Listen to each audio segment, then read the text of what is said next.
worship team, Pendeta Irwanto untuk kesempatan yang selalu indah diberikan. Terima kasih. Indonesia berduka. Kita sedang berduka saat ini dan baik nanti pada waktu doa penutup kita akan mendoakan keluarga dari 62 penumpang dan kru dari Sriwijaya Air. Karena ada hal yang sungguh menyakitkan ketika Anda membaca berita, saya hanya membaca headlines-nya saja, tidak kuat untuk membaca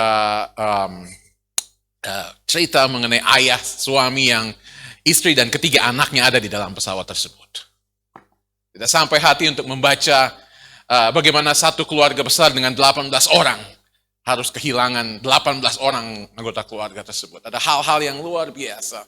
Dan ketika kita berbicara mengenai kedukaan demi kedukaan yang menimpa bangsa kita, 2 hari terakhir jumlah kasus positif di Indonesia lebih dari 10.000. Luar biasa. 2 hari lalu saya dalam perjalanan dari sini ke Bandung dan di tengah jalan ada pemakaman, ada yang mengusung pemakaman dan mungkin ada 40-50 orang dan semuanya tidak pakai masker. Dan saya membayangkan, ya inilah sebabnya. Ada sesuatu yang salah di dalam kehidupan kita. Ketika kita berbicara mengenai kedukaan hari yang buruk yang terjadi bagi banyak orang, ini adalah hari yang buruk. Bahwa di tengah pandemik seperti ini kita harus kehilangan lagi orang-orang lain, tetapi di dalam kehidupan orang Yahudi ada satu perayaan yang namanya Tishba B'Av. Tishba B'Av adalah satu hari yang mereka rayakan ketika mereka sungguh-sungguh berduka pada waktu hari itu.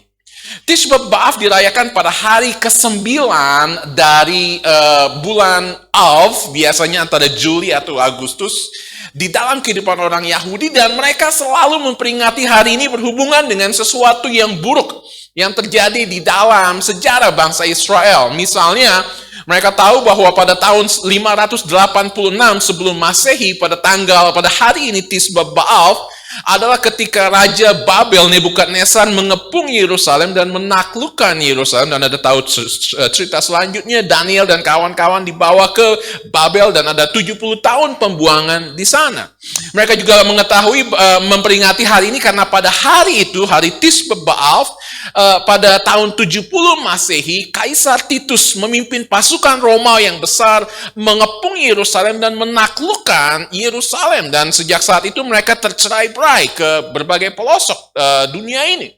Tishba B'Av juga terjadi ketika orang-orang Yahudi di Inggris kemudian dikeluarkan dari Inggris, di Irlandia, di Skotlandia, orang-orang Yahudi juga dikeluarkan, dan Tishba B'Av mereka yakini adalah hari ketika mereka mengalami apa yang dikatakan dengan Holocaust, pembantaian 6 juta warga Yahudi oleh Hitler pada waktu itu. Hari yang berduka, dan mereka merayakannya dengan, kalau Anda membaca kitab Ratapan, dan mereka biasanya membaca kitab Ratapan dengan duduk di lantai dengan begitu berduka, dan mereka merasa bahwa hari itu adalah hari yang paling buruk di dalam sejarah mereka berbangsa dan bertanah air. Dan mengucap syukur kita tidak punya hari seperti itu. Kita merayakan kemerdekaan, kita merayakan hari yang lain. Tetapi pertanyaan yang perlu kita pikirkan, perlu kita renungkan, apakah mungkin ada satu hari yang paling buruk yang terjadi di dalam kehidupan kita, lebih dari misalnya kita ada dalam posisi seperti seorang ayah yang kehilangan 3 anak dan seorang istrinya sekaligus dalam kecelakaan pesawat tersebut. Saya merasa di dalam kehidupan kerohanian, hari yang paling buruk yang dapat terjadi di dalam kehidupan seorang yang mengaku diri Kristen adalah ketika dia berpikir bahwa dia adalah orang Kristen, tetapi dia tidak sungguh-sungguh menerima Yesus sebagai Tuhan dan Juru Selamat.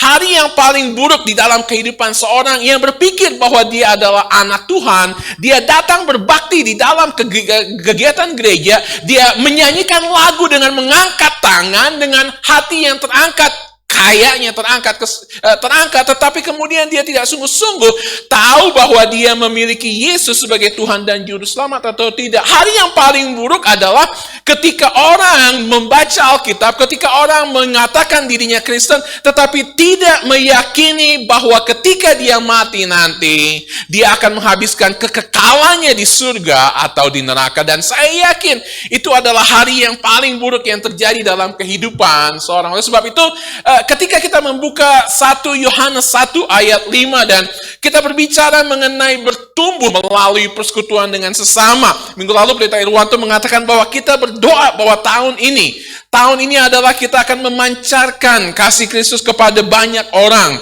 Tadi malam gereja sudah memulai test food. Paling tidak kita memulai satu langkah. Mudah-mudahan kita dapat segera membuka saung safari yang Anda akan layani.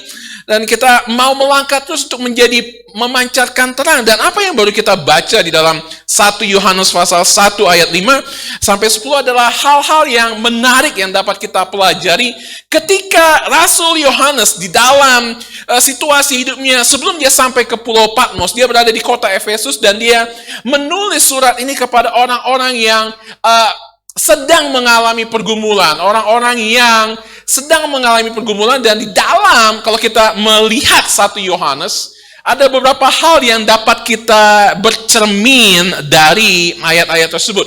We are reading 1 John chapter 1 verse 5 to 10. Dan kita akan melihat di sini bahwa di dalam kehidupan komunitas Kristen tersebut ada orang-orang yang mulai meninggalkan. Mereka mengatakan, beberapa sarjana perjanjian baru mengatakan bahwa orang-orang ini adalah orang-orang yang datang dan mereka memiliki motivasi yang salah ketika mereka bergabung dengan komunitas Kristen yang ada di tempat tersebut. Mereka karena memiliki pemahaman yang berbeda akan pribadi dan karya Yesus Kristus. Nanti kita akan lihat, ini tercermin dari 5 ayat yang kita baca tadi. Dan mereka tidak mau mentaati perintah Allah. Kalau Anda melihat pasal 2 dari 1 Yohanes pasal 2 ayat 4, dia berkata seperti ini, barang siapa berkata, aku mengenal dia, tetapi ia tidak menuruti perintahnya. Ketika Yohanes mengatakan seperti itu, berarti ada orang yang mengatakan, barang siapa. Ini tidak seperti dulu. Kalau Anda membuka uang 10.000 atau 1.000 ada tulisan barang siapa, ya sekarang nggak ada lagi ya peraturan-peraturan seperti itu. Anda yang masih muda, Anda tidak terlalu tahu bahwa itu menjadi joke pada waktu itu. Tapi ini menunjukkan ada sesuatu yang dilakukan. Mereka tidak mau saling mengasihi. Pasal 3 ayat 23 juga mengatakan hal tersebut. Dan yang lebih parah di dalam pasal 2 ayat 26, Anda dapat melihat bahwa mereka berusaha menyesatkan orang-orang lain. Di dalam ayat 26, pasal 1 Yohanes 2 mengatakan, semua itu kutuliskan kepadamu, yaitu mengenai orang-orang yang berusaha menyesatkan kamu. Dan ini adalah tantangan yang terjadi di dalam, kalau kita bisa mengatakan, gereja mereka pada waktu itu, di dalam komunitas mereka pada waktu itu. Tetapi yang menarik adalah bahwa gereja ini, persekutuan ini, komunitas ini bukan saja menghadapi tantangan dari dalam, dari orang-orang yang datang dengan memiliki pemahaman mereka, keyakinan mereka masing-masing, tetapi Pendeta Irwanto menyebutkan juga minggu lalu ada paham Gnosticism. Apa itu? Kenapa kita harus belajar mengenai? Nah, Anda yang datang di dalam hari Rabu beberapa bulan terakhir, kita belajar kitab Kolose. Di kota Kolose juga terjadi hal seperti ini. Karena ini memang ajaran sesat yang merebak pada abad pertama dan abad kedua. Pada waktu itu, orang-orang yang datang, ada Gnosticism sekuler dan ada Gnosticism Kristen. Gnosticism sekuler adalah orang-orang yang, secara garis besar, Gnosticism adalah mereka yang mengatakan bahwa di dalam tubuh kita ini ada 2 bagian, tubuh dan roh. Okay? Kita percaya seperti itu. Tapi mereka mengatakan tubuh ini adalah jahat dan ada roh di dalam diri kita yang sebenarnya baik. Tetapi roh yang ada di dalam diri kita ini dibelenggu oleh tubuh yang jahat ini. Dan mereka melakukan segala sesuatu untuk mencoba membebaskan roh dari dalam tahanan tubuh kita. Sehingga kalau Anda melihat bahwa filsuf Yunani, orang-orang Yunani seringkali melakukan segala sesuatu untuk indulge, menyenangkan roh yang ada di dalam diri mereka. Dan mereka juga memiliki kerinduan bahwa suatu saat akan ada satu tempat ketika mereka akan bersama-sama di sana. Tetapi mereka menyangkal bahwa Yesus adalah Allah yang berinkarnasi. Mereka tidak percaya bahwa Yesus adalah Allah. Dan ini adalah menjadi tantangan dari luar. Dan ini menghambat persekutuan, pertumbuhan dari orang-orang yang ada di dalam sasaran dari 1 Yohanes pada waktu itu. Nah, pertanyaan yang perlu kita jawab pada pagi hari ini, ketika kita berbicara bagaimana kita dapat bertumbuh sebagai satu gereja, bagaimana kita dapat mengasihi satu dengan yang lain di dalam persekutuan kita, Safari Park Baptist Fellowship. Anda harus tahu bahwa ketika leaders mencoba untuk memberikan nama kepada gereja kita, kita mencari nama yang sungguh-sungguh ingin merefleksikan apa yang kita rindukan terlihat di dalam kehidupan gereja kita. Fellowship, persekutuan. Bukan sekedar berkata gereja, tetapi persekutuan artinya bahwa kita datang ke tempat ini bukan karena, supaya saya disebut orang Kristen, dan sebelum saya masuk ke dalam pekerjaan saya atau lain sebagainya, saya datang ke gereja. Tetapi Anda perlu datang ke gereja karena Anda rindu untuk bersekutu, Anda memiliki kerinduan untuk bertemu dengan saudara-saudara yang lain, dan Anda rindu untuk menjadi berkat dan menerima berkat dari orang-orang yang lain. Nah, 3 hal yang saya lihat dari 5 ayat ini, bagaimana persekutuan ini dapat menolong pertumbuhan kerohanian Anda. Saya yakin setiap kita ingin bertumbuh secara rohani, secara jasmani, kalau bisa tetap saja ya, kecuali anak-anak ini mereka harus bertumbuh. Saya yakin tidak ada yang mau bertumbuh apalagi ke samping atau ke depan, tapi kita mau bertumbuh secara kerohanian, dan ini kerinduan kita. Yang pertama, karena melalui persekutuan di dalam gereja ini, kita dapat memahami kebenaran yang sejati. Nanti kita akan melihat apa yang dimaksud dengan ketika kita datang berbakti, kita dapat memahami kebenaran yang sejati. Yang kedua, kita dapat mengerti karya Allah yang suci, ada di dalam ayat-ayat ini. Dan yang ketiga, kita akan melihat bahwa kita dapat menikmati kasih Allah yang setia. Apa yang dimaksudkan oleh Rasul Yohanes ketika dia berkata, melalui persekutuan ini kita dapat memahami kebenaran yang sejati. Lihat apa yang dimaksudkan ketika dia berkata seperti ini. Dan inilah berita. Lihat di dalam ayat 5 di situ. Dan inilah berita yang telah kami dengar dari Dia. Ini adalah kabar baik. Injil dalam bahasa aslinya adalah euangelion. Kata berita di sini adalah angelia. Ini adalah berita, ini adalah kabar baik yang dia dengar langsung dari Tuhan. Anda lihat di dalam ayat 1, pasal 1 ayat 1 yang kita bahas minggu lalu, Yohanes berkata seperti ini, apa yang telah ada sejak semula, yang telah kami dengar, dia berkata dia dengar langsung dari Yesus Kristus, kemudian dikatakan, yang telah kami saksikan, dia melihat langsung apa yang diperbuat oleh Yesus, dan yang telah kami raba dengan tangan kami, itulah tentang firman hidup. Anda masih ingat ketika Yesus bangkit dan kemudian murid-murid bertemu, 10 dari mereka, Yudas sudah tidak ada, dan waktu itu Thomas tidak ada bersama dengan mereka, dan kemudian mereka berkata kepada Thomas, Yesus sudah bangkit, kami melihat Yesus, dan dia berkata, sebelum saya mencucukkan jari saya ke lambung dan ke tangannya, sekali-kali aku tidak akan percaya. Dan ketika minggu depan, persis pada hari yang sama, di tempat yang sama, Thomas ada di situ dengan 10 murid yang lain, dan Yesus ada di situ menampakkan diri, dan Yesus berkata, rabalah, lihat, cucukkanlah jarimu di sini. Tapi Yohanes sedang mengatakan bukan saja kami melihat sesuatu. Anda masih ingat bahwa ada paham-paham yang mengatakan Yesus itu tidak sungguh-sungguh seperti Allah. Kelihatannya saja dia seperti Allah. Tetapi Yohanes mengatakan tidak. Kami mendengar, kami menyaksikan, kami meraba. Dan dia mengatakan, dan inilah berita yang disampaikan itu. Dia ingin menguatkan, menegaskan lagi apa yang dikatakan oleh Yesus selama 3,5 tahun. Dan dia berkata, dan inilah berita itu, dia katakan, Allah adalah terang dan di dalam dia sama sekali tidak ada kegelapan. Dia berbicara mengenai terang, dia berbicara mengenai Allah yang adalah terang, dan ketika kita berbicara mengenai terang yang ada di sini, kita tahu, kita harus memahami bahwa Yohanes pun di dalam suratnya, di dalam Injilnya, masih ingat bahwa dia menulis 5 kitab di dalam Perjanjian Baru, ada 27 kitab Perjanjian Baru, ada yang menghafal beberapa bulan yang lalu, Injil Yohanes, lalu ada 1, 2, 3 Yohanes, dan ada kitab Wahyu yang ditulis oleh Yohanes. Dan kita lihat bahwa di dalam pasal 1 kitab Yohanes nanti dia berbicara juga mengenai terang itu. Nah, pertanyaannya, mengapa perlu Yohanes berbicara mengenai terang? Karena dia berkata seperti ini, Allah adalah terang dan di dalam dia sama sekali tidak ada kegelapan. Ayat 6, jika kita katakan bahwa kita beroleh persekutuan dengan dia, namun kita hidup di dalam kegelapan, kita berdusta dan kita tidak melakukan kebenaran. Anda harus tahu bahwa bagi Yohanes, ketika hidup di tengah-tengah masyarakat yang hidup di dalam kegelapan rohani, ini adalah berita yang sangat penting untuk menekankan bahwa Yesus Kristus adalah Allah dan Allah itu adalah terang, dan sebagai pengikut Yesus Kristus kita harus hidup di dalam terang. Tahukah Anda mengapa kita bisa bangun pagi dan kita tahu bahwa kurang lebih waktu itu adalah jam 5 pagi atau jam 6 pagi yang Anda tahu? Anda tahu bahwa kita tidak memiliki jam yang kita pakai di dalam tubuh, tapi tubuh kita memiliki jam, body clock. Kita tahu 24 jam dari tubuh kita. Kenapa?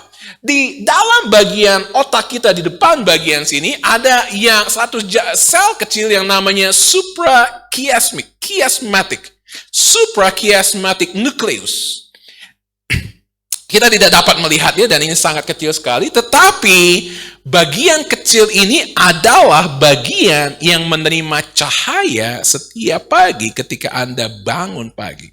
Dan disinilah yang akan mengirimkan pesan kepada retina Anda dan kepada otak-otak lain dalam tubuh Anda dan mengatakan, ini adalah pagi hari. Ini yang akan mengatur.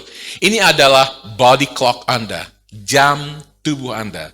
Sehingga Anda tahu bahwa kapan itu 24 jam. Anda tahu Anda yang biasa bangun jam 6 pagi, Anda tidak harus pakai waker, Anda bisa bangun sendiri jam 6 pagi. Karena itu adalah bagian dari suprachiasmatic nucleus itu yang mengingatkan tubuh Anda, ini adalah bagian seperti itu. Anda yang biasa tidur jam 8, Anda tahu bahwa jam itu adalah jam tidur. Nah, kalau saya, suprachiasmaticnya itu ada di dalam lambung. Jadi saya tahu persis kapan saya harus makan, dan saya harus makan sampai kapan, dan ini bercanda saja.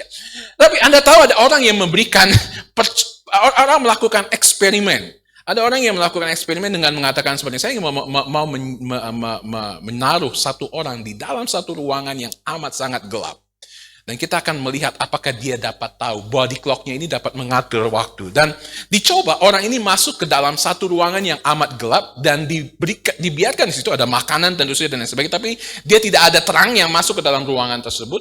Dan setelah sekian waktu lamanya dia dibawa keluar dan dia ditanya, kira-kira berapa lama Anda ada di dalam ruangan tersebut? Dan dia menjawab, saya menghitung 30 hari saya ada di dalam ruangan gelap tersebut. Dan orang berkata, salah. 2 bulan Anda ada di dalam kegelapan tersebut.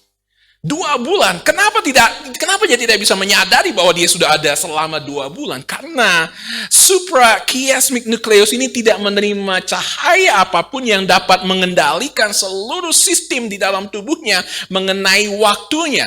Nah, ini yang sangat buruk terjadi dalam kehidupan manusia ketika tidak ada cahaya yang masuk ke dalam tubuhnya yang mengingatkan akan ritme yang harus dilakukan setiap harinya. Ini yang buruk yang terjadi ketika orang berada di dalam kegelapan secara jasmani.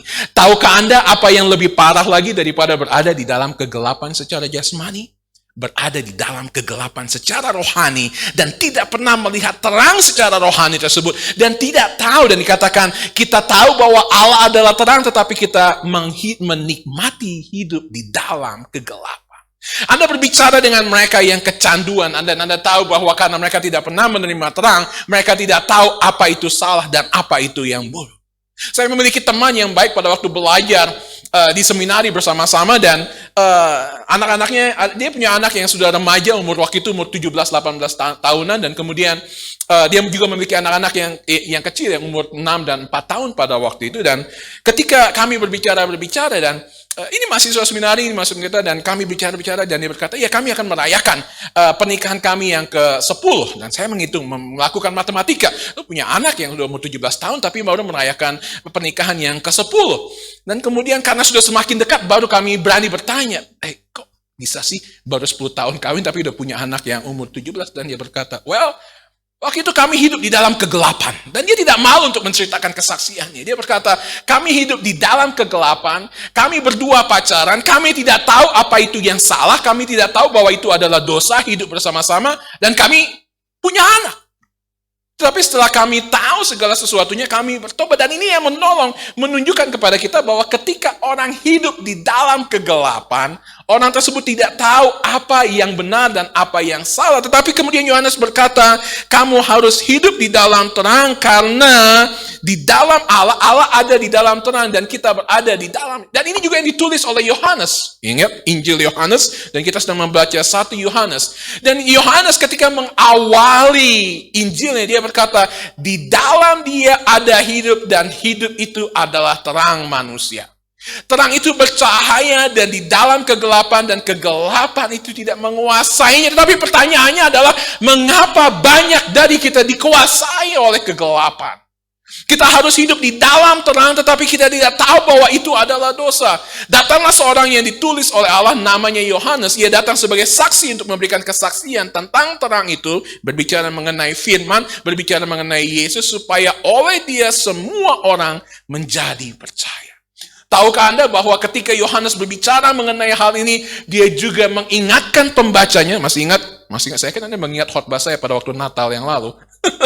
Tetapi Anda tahu bahwa ketika dia mengawali Yohanes pasal 1, dia berkata, pada mulanya adalah firman. Dia sedang membawa para pembacanya kembali kepada kitab Kejadian pasal 1. Ketika dikatakan, pada mulanya Allah menciptakan langit dan bumi. Dan kemudian hari yang pertama dikatakan, jadilah terang. Anda lihat bahwa Alkitab yang kita miliki adalah kitab firman yang luar biasa. Memiliki hubungan kesatuan satu dengan yang lain. Di hampir akhir dari Alkitab, di kitab ke-64 ini, 63 ini, dia sedang merujuk kepada kitab yang dia tulis, kitab Yohanes, dan juga dia sedang merujuk kepada apa yang ditulis pada mulanya oleh Musa. Pada mulanya adalah Allah menciptakan langit dan bumi. Anda harus tahu bahwa apa yang dilakukan di sini adalah ketika kita memiliki persekutuan dengan sesama, kita akan memahami kebenaran yang sejati. Dan dia berkata di dalam bagian-bagian ini, dia berkata bahwa di dalam ayat 6, kita berdusta dan kita tidak melakukan kebenaran. Di dalam ayat 8 dia berkata juga, jika kita berkata bahwa kita tidak berdosa, maka kita menipu diri kita sendiri dan kebenaran tidak ada di dalam kita. Tapi yang berikutnya juga ketika kita memiliki persekutuan, ketika Anda datang berbakti hari Rabu, hari Minggu, atau dalam persekutuan-persekutuan yang lain, Anda dapat mengerti karya Allah yang suci. Ada karya yang luar biasa yang dikatakan di dalam ayat 7. Mari lihat di dalam ayat 7. Apa yang dimaksud ketika berbicara mengenai karya Allah yang suci. Tetapi jika kita hidup di dalam terang, sama seperti dia ada di dalam terang, maka kita beroleh persekutuan seorang dengan yang lain. Dan perhatikan, dan darah Yesus, anaknya itu, menyucikan kita daripada segala dosa. Kita ingat bahwa Gnosticism, ajaran sesat ini mengajarkan bahwa Yesus bukanlah juru selamat dunia, Yesus tidak mati di atas kayu salib, dan Yesus bukanlah Allah. Tetapi Yohanes ingin menegaskan dengan berkata, tidak, Yesus anak Allah itu menyucikan kita daripada segala dosa kita. Dan inilah yang dimaksudkan dengan karya Allah yang sejati ketika kita tahu apa artinya dosa. Saya harap satu ayat yang Anda akan hafalkan adalah 1 Yohanes 1 ayat 9. Jika kita mengaku dosa kita, maka ia adalah setia dan adil. Dan dia akan menyucikan kita dari segala dosa dan pelanggaran kita. Dan kita dari segala kejahatan. Dan inilah yang dimaksud ketika kita berada di dalam persekutuan, kita akan tahu yang pertama, apa yang dilakukan oleh Yesus Kristus ketika dia mati di atas kayu salib. Apa yang dia lakukan ketika dia mencurahkan darahnya yang kudus, dikatakan, dan darah Yesus menyucikan kita daripada segala dosa kita. Ini yang menjadi masalah tadi saya katakan, bahwa ketika orang tidak tahu apa itu salah dan apa itu benar. Pilatus ketika dia memutuskan untuk menjatuhkan hukuman penyaliban kepada Yesus, dan Yesus berbicara mengenai kebenaran, dan Pilatus berkata, apakah kebenaran itu? What is truth? Apakah kebenaran itu? Dia tidak tahu apa yang namanya kebenaran. Dan pertanyaannya adalah, apakah Anda tahu apa itu kebenaran? Dan apakah Anda tahu karya suci Allah yang dia lakukan di dalam kehidupan kita? Nah, di dalam 1 Yohanes 1 ayat 1:9 ada kata yang menarik di sini. Dikatakan, jika kita mengaku dosa kita. Jika kita mengaku dosa kita, ada perbedaan antara regret dan repent di dalam bahasa Inggris. Ada perbedaan antara kata menyesal dan bertobat. Saya ingin tanya, apakah menyesal sama dengan bertobat? Tidak. Kenapa menyesal tidak sama dengan bertobat? Saya ingin memakai cerita yang sering kita kenal, yang sudah saya singgung sedikit beberapa bulan yang lalu, adalah apa yang dialami, apa yang dilakukan oleh Yudas, dan apa yang dilakukan oleh Petrus. Apa yang dilakukan oleh Yudas ketika dia mengetahui bahwa dia sudah menjual Tuhannya, menjual gurunya, apa yang dilakukan oleh dia? Dia menyesal. Apakah dia bertobat? Dia tidak bertobat. Apa yang dilakukan oleh Petrus ketika dia sadar bahwa dia menyangkal gurunya malam hari itu, dia menyesal dan dia bertobat. Tahukah Anda bahwa apa yang dikatakan oleh 1 Yohanes 1 ayat 9 ini mengingatkan kita bahwa ada perbedaan antara menyesal dan bertobat. Saya mencuri laptopnya Pak Irwanto dan kemudian saya berkata, Pak minta maaf saya mencuri laptop Bapak. Bulan depan saya datang lagi ke rumahnya dan saya mencuri handphonenya. Bulan berikutnya lagi dia punya berapa sisa 50 lele sekarang dari 1.000.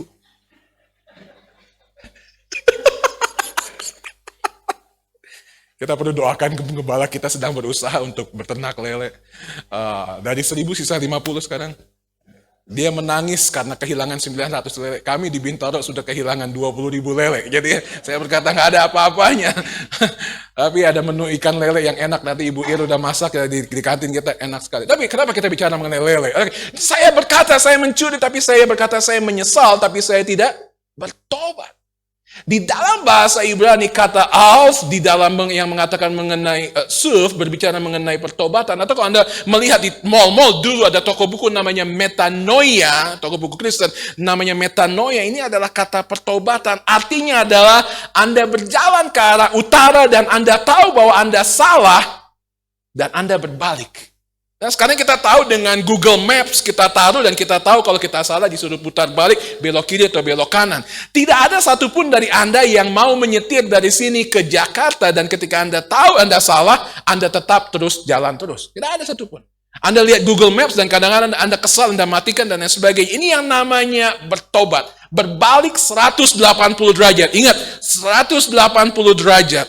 Bukan 360 derajat. Karena Anda tahu, kalau Anda berjalan berbalik 360 derajat, artinya sama lagi, balik lagi untuk jalan ke tempat yang salah lagi. Dan ini yang dikatakan mengaku dosa kita. Ada joke lama tentang anak Papua.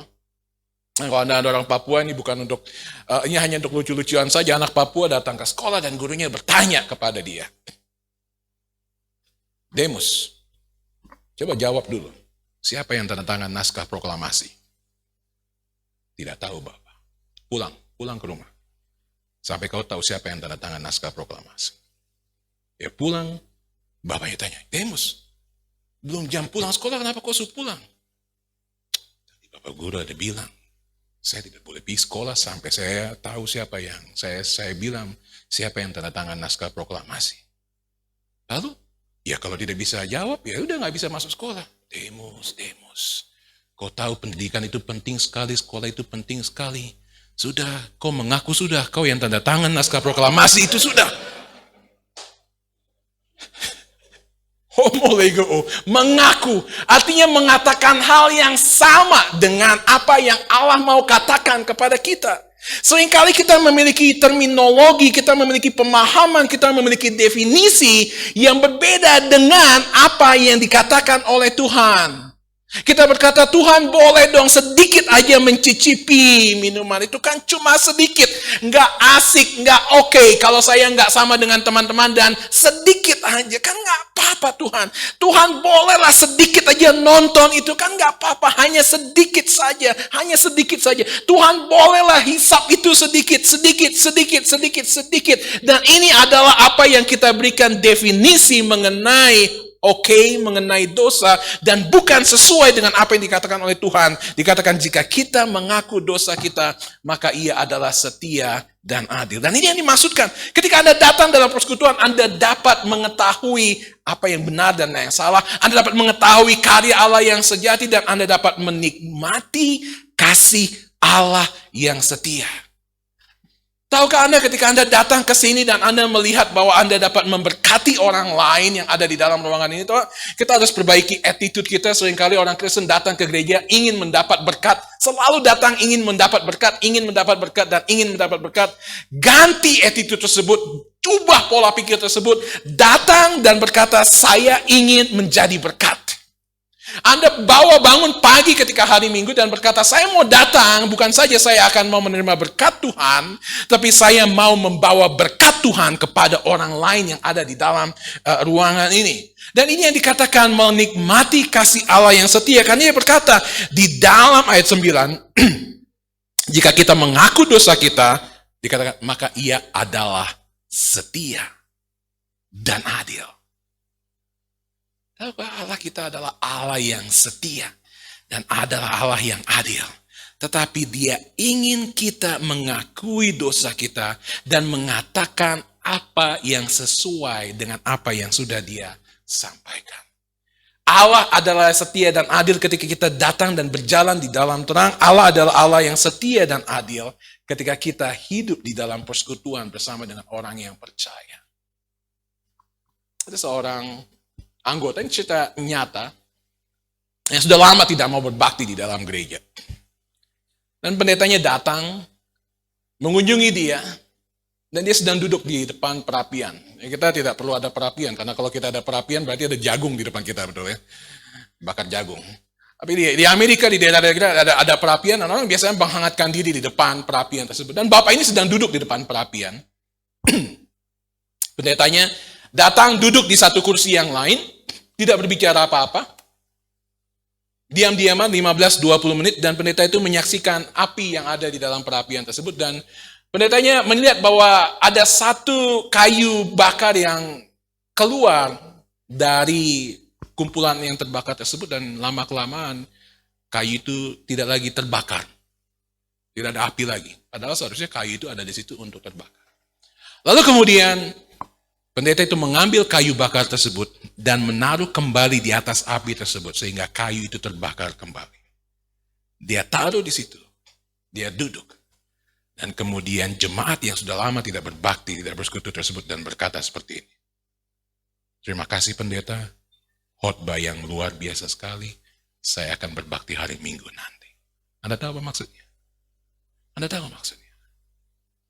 Anda mungkin dapat berkata, yang penting saya dapat nonton YouTube, Instagram, menyaksikan ibadah, dan kalau nggak ada, saya dapat menyaksikan yang lain-lain. Anda harus tahu, ada yang berbeda antara datang berbakti dengan menyaksikan khotbah seperti ini. Oh, saya tiap malam dengar khotbah pendeta-pendeta, kata saya masih belajar. Saya mau belajar dan setiap malam tetapi saya tidak bersekutu dengan jemaat di tempat tersebut. Anda mungkin punya pendeta-pendeta favorit yang Anda nonton di sana, tapi Anda tidak menjadi bagian dari mereka. Dan tahukah Anda bahwa Anda harus berada di dalam persekutuan supaya Anda juga dapat melihat kasih Allah yang setia. Karena ketika penulis kitab Ibrani berkata kepada orang-orang yang mulai undur dari persekutuan, dia berkata seperti ini, janganlah kita menjauhkan diri seperti pertemuan-pertemuan ibadah kita, seperti yang dibiasakan oleh beberapa orang. Dibiasakan, menjadi kebiasaan bagi mereka. Tapi marilah kita saling menasihati, kita datang untuk saling menasihati, semakin giat melakukannya menjelang hari Tuhan yang mendekat. Saya tidak tahu kalau Anda berpikir bahwa hari Tuhan sudah masih jauh, saya merasa hari Tuhan semakin mendekat. 3 hal yang baru saya bagikan kepada Anda. Anda datang ke persekutuan ini karena Anda dapat memahami kebenaran yang sejati. Yang kedua, Anda ada di dalam persekutuan supaya Anda dapat ingat lagi karya Allah yang sejati. Itu sebabnya kayu salib terus mengingatkan apa yang dia lakukan bagi kita di atas kayu salib. Dan kita dapat menikmati kasih Allah yang setia di dalam kehidupan kita. Pertanyaan yang saya mau bagikan kepada Anda, untuk Anda renungkan pada waktu kita menyanyikan lagu undangan kita pada pagi hari ini.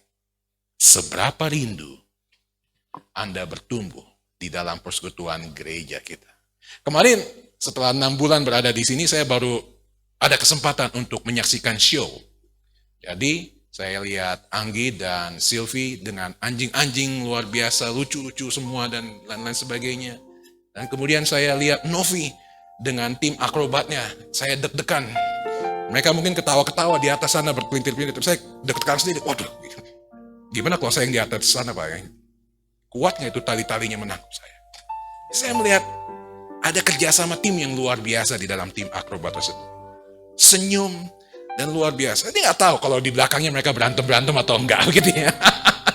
Saya nggak tahu Sylvia sama Anggi ketawa bersama dengan anjing-anjing, tapi habis itu anjingnya tepok-tepokin. Bu Yani cerita dulu, katanya dulu ya begitu, kalau ada anjing yang nggak pintar dia tepok-tepokin, ya marah-marahin. Saya yakin mereka semua ada kerjasama tim yang luar biasa. Tapi kalaupun itu tidak terjadi, itu urusan mereka di sana. Apakah ada di dalam persekutuan kita? Kita datang dengan kemunafikan, senyum masuk ke dalam ruangan kebaktian. Tetapi hati kita tidak berada di dalam ruangan. Kita datang dan kita membawa Alkitab, kita membaca Alkitab, kita nyanyi, kita mengangkat tangan. Tapi kasih Anda tidak ditujukan kepada orang lain yang ada di dalam ruangan kebaktian. Kita melakukan segala sesuatu. Tetapi segala sesuatu itu adalah kemunafikan. Seberapa rindu Anda bertumbuh di dalam persekutuan kita. Bapa di dalam sama Yesus, kami mengucap syukur Tuhan Yesus untuk firman-Mu, dan ketika kami akan masuk ke dalam saat respons ini, Engkau tolong kami, Engkau urapi kami untuk jujur di dalam hati kami, jujur kepada Engkau apa yang harus kami lakukan. Bapa, di dalam nama Yesus pada pagi hari ini, kalau ada yang belum sungguh-sungguh menjadi pengikut Kristus, belum dibaptiskan, belum mengaku Yesus sebagai Tuhan dan Juru Selamat, belum memiliki hidup yang baru, hamba berdoa pada saat respons ini Tuhan Yesus, mereka mau memberikan hidup mereka kepada apapun pergumulan mereka yang mereka ingin nyatakan. Mungkin itu adalah pergumulan yang berat sekali. Hubungan antara suami istri yang tidak baik lagi. Hubungan antara orang tua dan anak. Hubungan antara teman. Hubungan antara kakak adik. Apapun itu Tuhan Yesus, hamba berdoa di dalam nama Yesus. Dan mungkin di dalam ruangan ini, ada mereka yang sedang memiliki kecanduan terhadap apapun yang Tuhan tidak kehendaki. Dan hamba berdoa di dalam nama Yesus, Engkau mau menolong mereka untuk mau sujud di altarnya, meletakkan segala sesuatunya kepada Engkau. Dalam nama-Mu Bapa kami berdoa.